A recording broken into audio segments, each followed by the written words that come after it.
All right, it's Thursday. Time to talk Broken Arrow football. We're both dressed in the black here. You got Travis Hill just in for some fresh yard work before he heads to the office. I'm Rick Corey. This brought to you by the folks at Tulsa Accident Care Center. Coach, a 29-10 win over Union.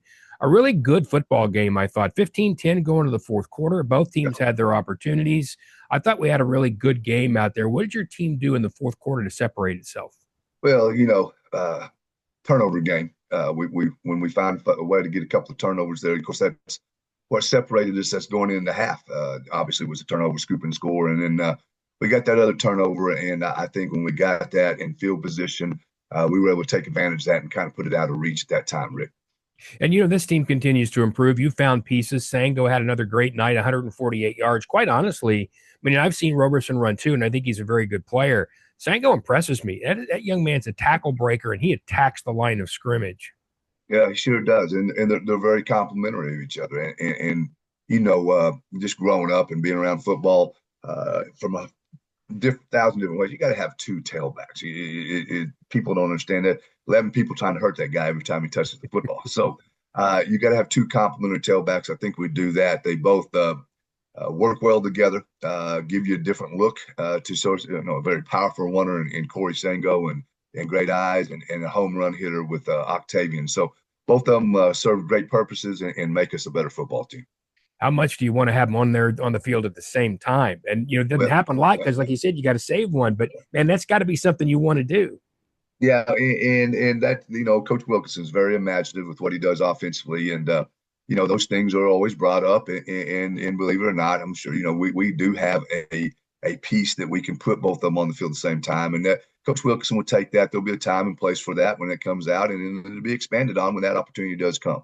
Yeah, you put him there, and then you throw another guy out there named Samaj Stanford at receiver at the same time, and then people have a lot of places to look. Right now, your quarterback Satemba, once again, he's not doing anything that makes you go, "Oh my goodness!" But he's just playing well. He's playing solid.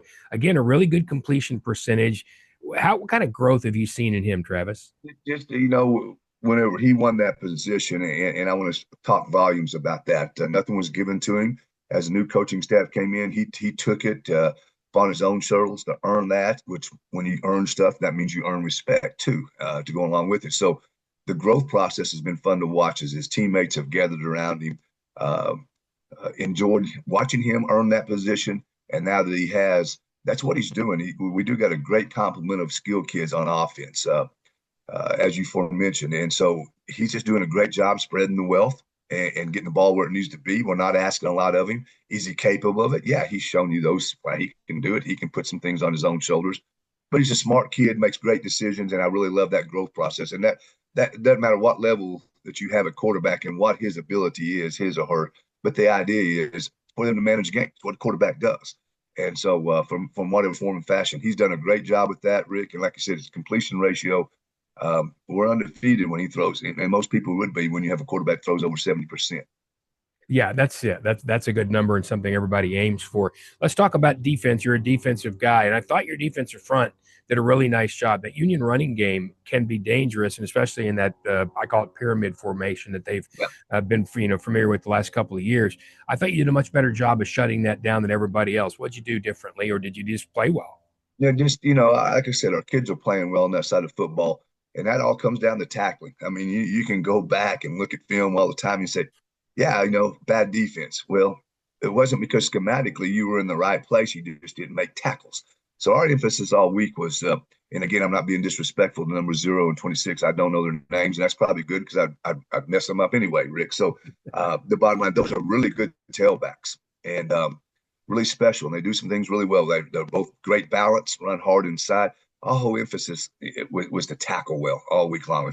Let's don't allow the extra yardage. Let's give them what they got and what they earn, but let's don't let the kid break tackles, take bad angles on them. And so I think our kids did a great job with that and identifying some formational stuff that allowed us to tee off and do some good things. And kudos to the kids. They tackled really well, Rick. Yeah, they did, actually. There's no doubt about that. All right, we're going to talk in a moment about it's a pretty good challenge coming up with Edmond Memorial. I'm going to go down the turnpike. We'll get into that in a minute. Before we do that, I want to remind you this is brought to you by Tulsa Accident Care Center. So if one of those nights you're out there to a game and somebody crunches into your car and you end up with a hitch in your get along, there's one place to go, and that's Tulsa Accident Care Center. When I say one place to go, I mean one place to go. You need imaging, you need blood work, you need a doctor, you need your PT, you need your prescriptions. You get it in one place. You don't run all over town doing this stuff. You don't have to. You go to a doctor, they send you over here, and you go over there, and you go over there, and you go over there. You don't have to do that. You go to one place. You don't even have to have an appointment, and there's no out of pocket when you walk in. They deal with car wreck people. Those who have been in car accidents, call them at 888-8080, 888-8080, and that's all you have to do. And that's Tulsa Accident Care Center. They're in Broken Arrow, Wasso, and Tulsa. So while we don't want you to have one, and we know weather's changing, it's cool out here this morning. We're going to have snow and ice before you know it. It's going to be the Christmas holiday before you know it. So many people out there, and they're all trying to hit you. They're trying to tackle well, right? So, Rick, they are. They don't even work on it really hard, but they still find a way to get that done. So we need a place like what you just mentioned, sir. Yeah, let's go to Tulsa Accident Care Center. Now, let's go down the turnpike without any of those incidents to Edmond Memorial. I'll be real honest, Coach. I have not seen them yet this year. It's not somebody Union plays until week 10. Tell me what you know about them. Well, I mean, this is a really good football team, and I really like to put that together. Team. That's still what this is about. And whenever you see them, it's what we've been looking for and what we've been working for, and that's complementary football. A very good defensive front, real solid seniors up there. The two twins that play defensive end for them, the interior guy, number 85, really solid there. Linebacker, junior, whose brother was the one that quarterbacked him last year to a semifinal appearance. University of Kansas now, McComb, excellent football player. So defensively up front, sound, very, very fundamentally sound. Not fancy, Rick. I like what they do. They remind me of myself a little bit. It's not about being fancy on defense at times. It's as I said, be where you're supposed to be, do your job, and tackle well. And they do a really good job with that, Rick. Offensively, the one thing, if you say that they haven't done well, is run the football, and that's not good. So we hope that stays consistent. That's our job, and that's what we want to do, is be consistent and not let them run the football. Not that they don't throw it around well. They're obviously a 6-2 ball club, 4-1 in district play, just like us. But they throw the ball around well. Got some really good complementary pieces on offense. And Rick, it's just a deal from a defensive standpoint, being a defensive guy.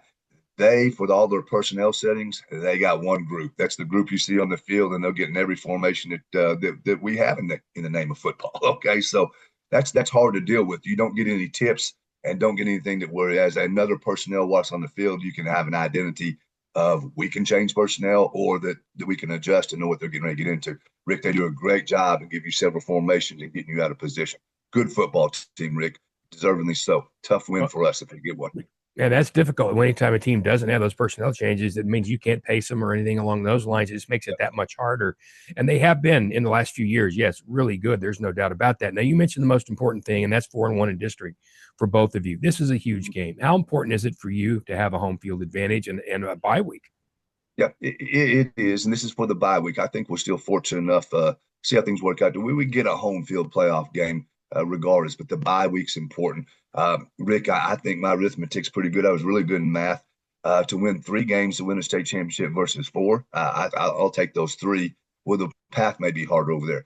Rick, you're going to play the big boys one way or another. Okay, So you better find a way to win, whether that be quarterfinals, semifinals, finals. So the bottom line is that it is a huge game. We try not to dictate it that way. I try not to adjust that way with me personally. But it's a big game. It's a great game for us to go over there and see where we stand, see if we can hang in there and find another way to win football games. That's the program builder that we're trying to get to is be a winner, learn how to do that week in and week out. And so it's a huge challenge for us to get that done. And this would be 3 in a row. And this is the type of things you got to do. You got to be able to beat to go win state championships, to go be a championship football program. You got to beat programs week in and week out that are good, not just people you're supposed to win. We're supposed to beat. So this is a great challenge for us, and we look forward to it. And like I said, it'd be really, really unique to drive back down the highway with another win because, like I said, I think it would be a solid performance on our behalf to be able to go over there and get this win. As much as you don't want to overplay it, the kids know it's an important game too for a home games. How do you walk that balance personally, Travis? Because it's not easy. They're aware of everything. No, they are. They're kids and they're dumb, right, Rick? And they don't know anything. No. They know a lot more than what we like them to know, and that's a positive. I say that in a very positive. No, that they understand exactly what's going on, and they know when they're being BS'd a little bit too. By the way, Rick, they're really good at that. So my approach is just straightforward. You know what's going on. And again, but the other approach to it is we're not going to change. I mean, we're going to go do the same things we've done week in and week out to prepare for football games. When that stops working, we'll adjust. It took us a while to figure those things out, but now that we've learned how to do that and prep well, we're going to approach it the same way. So yes, it is a big game. We know emotions. Emotions come and go. Preparation stays there. Okay. David Alexander, worked with him. He had a good little saying one time. He said, whenever the emotions are gone, rely on technique.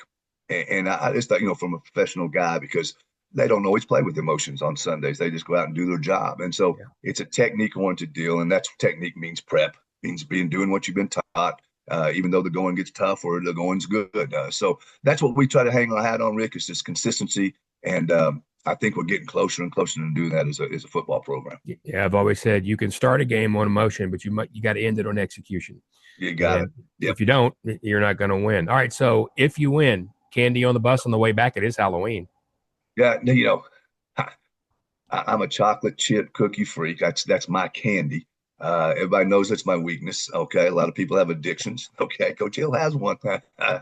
So if I can get a hold of that stuff yes. But there's some other candy out there that I like. So if we can steal some M&M peanuts and they're laying around, yeah, we'll eat them all the way home there, Rick. Yes, sir.